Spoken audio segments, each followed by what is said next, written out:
Alright, hello YouTube. Going to try a second attempt at this book, Sketchbook Tour. I had some problems last time, but you don't really need to worry about that, do you? So this is book number 7 from about, what did I say, 2013, something like that.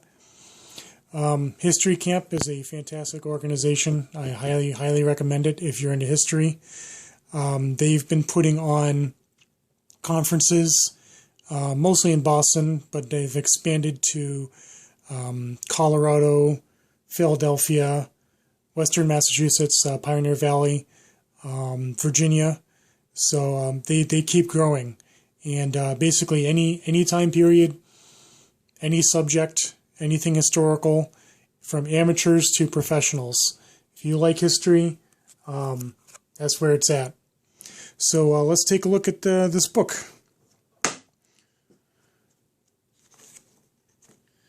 Some more notes. Elegant Contortions. This is a Renaissance and Mannerist print exhibit at the MFA Boston. Another exhibit at the Museum of Fine Arts. Surimono, Luxury on Paper. Printed Things. Really interesting exhibit. Some more Higgins Armory drawings. This is 2013, so this is the year they closed. This is the cuirassier's armor made in Augsburg from the 1600s. One of my favorites in the collection. The crest was not included on it at the time. I decided to do that and try to put a face in there to try to make it a little more lively. They did have a sash on it, but the piece is not currently on display. I think it's in the middle of conservation. Some of the bronze axe heads in the Higgins collection. The Elizabeth Stewart Gardner Museum, or the Gardner Museum. Anywhere I go, it's either armor or birds. So there we go. There's a Horace statue that's in the garden, in the foyer. A St. Florian sculpture, wooden sculpture of a knight in armor, the Gardner. St. George. These canopic jars, this is a sketch, preliminary work for my friend Erin Thorne, who's an author doing sci-fi, fantasy sort of stuff. She did a short story from a, I don't quite remember the story now or the title. A guy collects canopic jars, and then all of a sudden things start to happen. So she asked me to do a cover illustration for that short story. Notes from the History Camp from 2014. Lots and lots of lectures. Really interesting topics. Basically anything you want. Ray Raphael is a historian and author out in California. He wrote a book called The First American Revolution, which is about the revolution in Worcester, Massachusetts in 1774. He came to talk at Worcester Historical Museum, so of course I was all over him on that. I'm going to pause for a second here. Sorry, there was some noise going on in the background, and it was kind of loud and distracting. A little handout from the Springfield Museums of Art out in Springfield, Massachusetts. Highly recommended if you get a chance to go out there. They have some really interesting exhibits. Not a lot of people know about it because everybody knows about the Museum of Fine Arts in Boston and stuff like that. There was an exhibit on art forgers. That was really interesting. Some more. So Higgins Armory, this is 2014 now, so the museum had closed. The armor had been moved to the Worcester Art Museum, and they had an exhibit called Knights, which ended, I think, last year, or maybe the year before. But they had a bunch of the armor back on display. Really nice exhibit. Yeah, it had some good stuff, had some annoying stuff, but that's like anything with an art exhibit. But they had some of the Worcester Art Museum pieces too to coincide with. These are two Greek pieces. This is a Greek marble sculpture, and this is a Greek hoplite armor. So that was really nice to see that integration, that collaboration. working with the Fibonacci sequence, a Fibonacci spiral. I think this is also around the time that I was part of a crew, the very, very skeleton crew at Higgins Armory, where we were basically building monitors. So the stuff that had gotten auctioned were still being collected, and things were still being finalized. And I was at the front desk, so I was drawing this is the front door at the Higgins with that really nice Art Deco metalwork. A red-tailed hawk came and visited us at our condo in Worcester, hanging out on the edge of the roof of the building next to us, just long enough for me to draw him. That was a lot of fun. Another, I think, Fibonacci sequence thing. This is the mill outside. Just a quick sketch, some ideas, some thoughts. Steve Ellis lecture on Roman cults at UMass Amherst with the Archaeological Institute of America. Another lecture at Brown University on Etruscans. Little barred owl doodle. The note says WSU holiday party, so Worcester State University had a holiday party where holiday artisan craft thing, so I was able to go there. Been meaning to go back, but I always miss the deadline. Courier Museum of Art up in New Hampshire, also highly recommended. They had a retrospective of M.C. Escher. Not much else I can say about his work. It's just phenomenal work, and it was really great to see his actual prints and some of his blocks and stuff too up close. The MFA had an exhibit on Francisco Goya, so it was really nice to see some of his works. Going around the MFA, they had an exhibit on Nubian gold jewelry with a very, very ancient Egyptian influence to it. Roman sculpture, funerary sculptures. Archaeological Institute had an exhibit on a lecture on Cleopatra, the myth and the actual history, by Professor John Hale. And that was really nice to see, and I got him to autograph my sketchbook. I thought that was kind of fun. Some more notes from another history camp. This is from 2015. New York City, the Institute of the Ancient World. There's more there than just the Metropolitan Museum of Art. Shocker.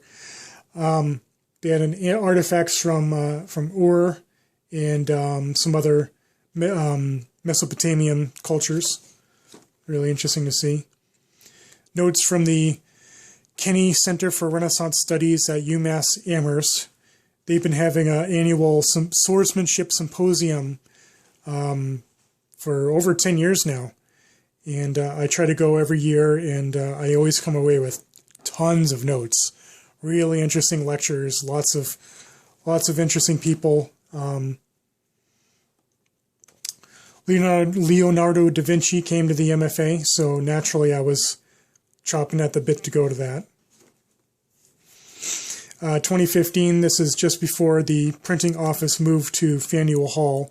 They were in the North End next to the Old North Church, and this is on Derby Wharf, the little parking lot, and drawing Boston Harbor and the North End. Saugus Ironworks had a series of lectures. My friend Paul Kenworthy is a ranger at Saugus Ironworks, and he wasn't doing the lecture, but some other people were, so we got together and listened to those. I know I'm going to pronounce it wrong, but the Ermoine, the French battleship that brought Lafayette to North America, they made an exact replica of it in 2014, and it came on its debut voyage in 2015 to Boston Harbor. So like I was saying in another sketchbook tour with some other tall ships, if you want to draw huge crowds into Boston, usually you plan it in the summer when there's a big tourism draw anyway, and you bring a tall ship and you park it in the harbor, and you will have people come out of the woodwork by the hundreds and thousands. People stood in line for hours to get on board the ship. I was having to work at the printing office that day, which was kind of annoying thinking back about it. But I spent about an hour or two on the dock drawing the ship from various angles, and actually ran into a couple of friends who were standing in line. They said the heat was brutal, but the ship is really, really nice. They did an incredible job. So I hope we get to see this ship again in Boston sometime soon. Another Saugus Ironworks lecture. A mountainscape, just some ideas. Art of War at Brown University, some more notes and lectures. Notes and lectures, a Loyalist lecture at Bemis Hall in Lincoln, Mass. Talking about the other side during the Revolution. My girlfriend Caroline Bigelow, she's big into genealogy and gravestones and cemeteries. You'll see her, she does Facebook Live tours of cemeteries looking at various things, gravestones and the carvings. This is at Hope Cemetery in Worcester, where she hangs out frequently. Worcester Art Museum had a master series. Dr. Jeffrey Forging, the museum's curator of medieval art, and the Arms and Armor curator, he came from Higgins Armory. The museum recently acquired a fencing longsword, and so now we have an actual fencing longsword that can correspond to the fencing manuals that were written in the 14 and 15 and 1600s. The museum also has a copy of Joachim Meyer from 1570. I believe it's a 1600 edition. But either way, it has illustrations of the swords, and come to find out they have some actual swords that survive. And now we have one, so that's really cool to have that. And my buddy Sherry York, who does reduction block printing, had an exhibit at the Museum of American Bird Art in Canton, so it was good to see her. Hadn't seen her for a while. Collings Foundation flies World War II aircraft that are fully restored. They do an American tour up and down the East Coast. And this year, the 2016, I got to fly in their B-25 Mitchell bomber. It was really, really windy that day, so I got crazy airsick. But I got to go up inside the bombardier's nose, and that was an incredible view. So here's some of the aircraft. They have an A-1 Sky Raider, which is an amazing aircraft from the Vietnam War. Corsair with a radar for night attack. The American Antiquarian Society in Worcester has their own series of lectures. Jeremy L. Bell, a local historian and very well versed on the American Revolution and stuff that led up to it. And more Higgins armor. This is the last day of the Knights exhibit. So I said earlier, I thought it was 2017, but it was actually 2016. So this is me making last minute notes of the stuff that was on display.